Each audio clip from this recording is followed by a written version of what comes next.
Hey guys, Ali Mantovani here, and today I'm going to teach you how to understand some of the outputs GTO strategy gives you. One of the things I tell my students a lot on how to improve at poker is you have to focus on the things that happen more often and that have the biggest impact on your game. If you want to get good at tournament poker, you have to be very good at preflop because preflop happens every single hand. And if you make preflop mistakes, they can become compound mistakes. So if you play a hand you weren't supposed to be playing, you're going to get to the flop.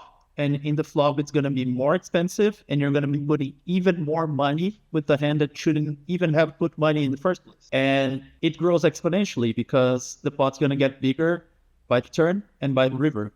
So if you have a good pre-flop understanding and you play a good range pre-flop, you already are going to make more money, and it's something that happens really often. Another thing that people get a bit confused is why does the solver has mixed strategies? So why some hands do this a percentage of the time and another thing another percentage of the time? And usually that happens when the EV of the decisions is similar. So I'm going to teach you guys how to get better at pre-flop and how to understand some of the outputs GTO strategy gives you. And for this, I'm going to use a very simple 20 big blind pre-flop sim for a tournament.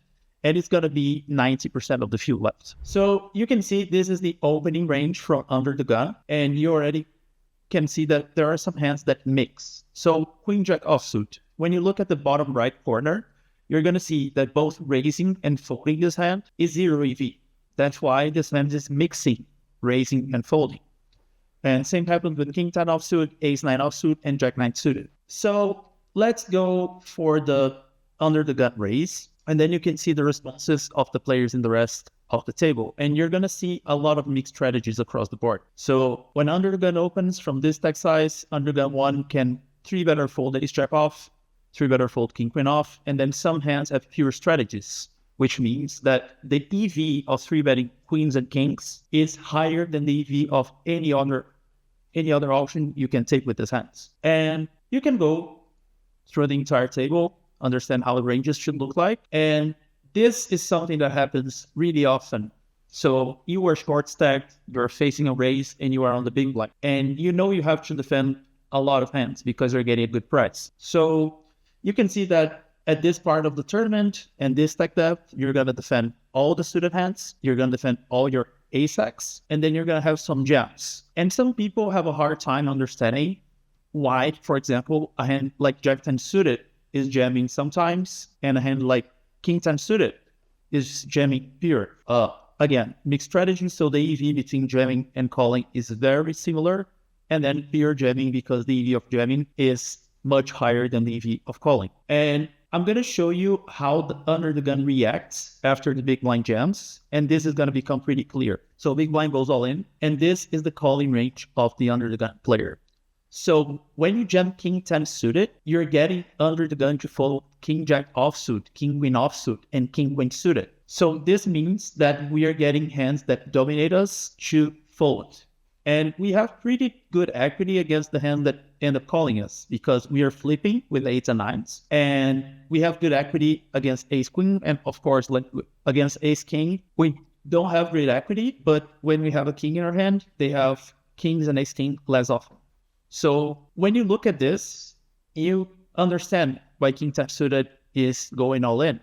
Because when we call with King 10 suited and we flop a king, under the gun is actually going to have King Jack and King Queen, and it's going to stack us. And when we go all in, these hands are folding. So after you look at that, you can actually understand better why the solver does some things. So now we're going to say that the button is opening. Button already has some open jams, and it's opening this range.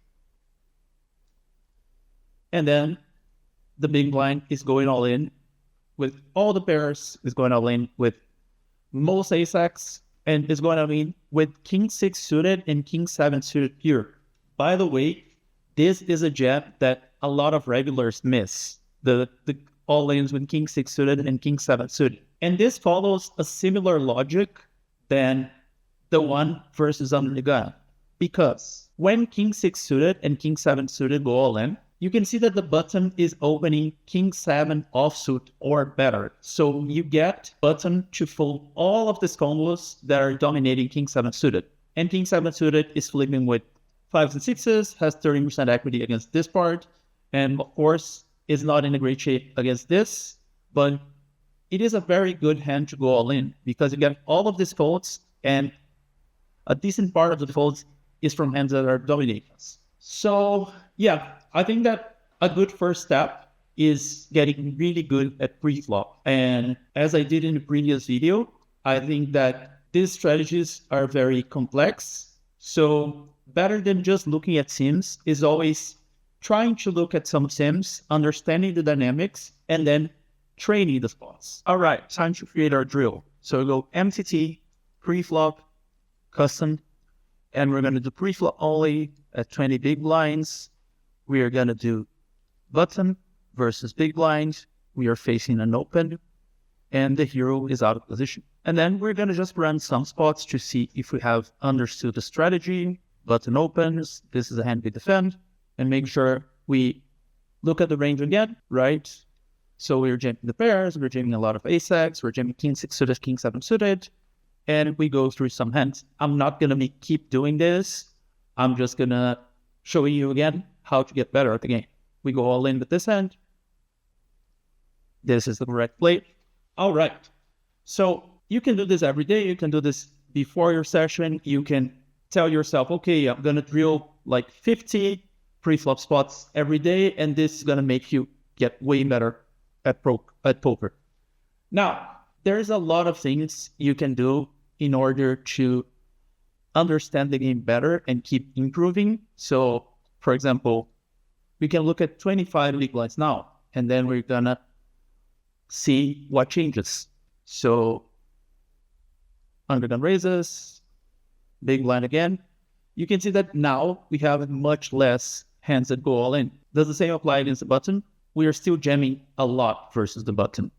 And then we are just looking at 90% field left, and we can keep increasing the stacks, looking how we play against both the positions, and see that now we have no all-ins versus undergun. We just have 3-bet or fold. However, against the button open, we are still going to have some all-ins from the big blind, but it's going to become less and less.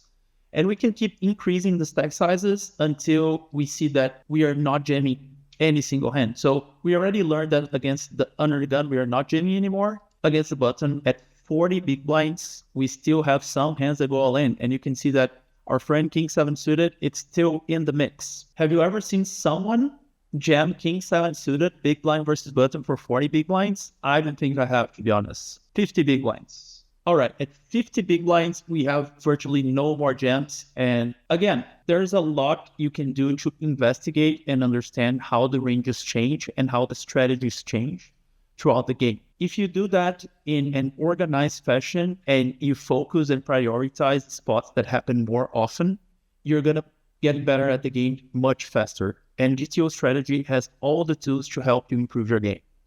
I hope you guys liked this video. See you on the next one.